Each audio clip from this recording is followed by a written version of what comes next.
దీన్ని ఎవరైనా గ్లీమ్స్ అంటారా? రామ్ చరణ్ గ్లీమ్స్ పై సెన్సేషనల్ కామెంట్స్ చేసుకొచ్చారట అల్లు అరవింద్. ప్రస్తుతానికి వీటికి సంబంధించిన విషయాలైతే సోషల్ మీడియా వేదికగా వైరల్ అవుతున్నట్లుగా సమాచారం. అల్లు అరవింద్ గురించి మనకు ప్రత్యేకంగా పరిచయం ఏమక్కర్లేదు. తెలుగు ఫిలిం ఇండస్ట్రీలో ఒక రైటర్గా, డైరెక్టర్గా దూసుకుపోతూ ఉన్నారు. తనకంటూ మంచి గుర్తింపు తెచ్చుకున్నారు. అడపాదడపా హీరోలుగా ఇద్దరు కుమారులు మరి తెలుగు ఫిలిం ఇండస్ట్రీలో దూసుకుపోతున్నారు. ఇక ఈ నేపథ్యంలో రామ్ చరణ్ అంటే కూడా తనకి చాలా ఇష్టం.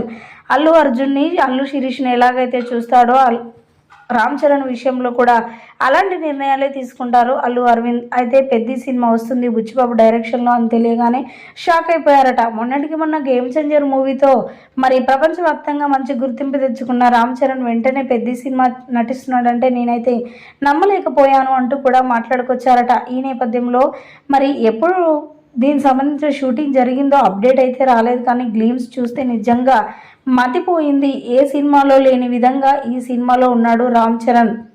ఇక ఆ డైలాగ్స్ మాట్లాడుతూ ఉంటే మాత్రం తన ఫేస్ కట్ అయితే చాలా చాలా బాగుంది అంటూ కూడా ఆ గ్లీమ్స్ అయితే అద్రిపోయాయి అంటూ కూడా మాట్లాడుకొచ్చారట అల్లు అరవింద్. ప్రస్తుతానికి వీటికి సంబంధించిన విషయాలు సోషల్ మీడియాలో వైరల్ అవుతున్నట్లుగా సమాచారం.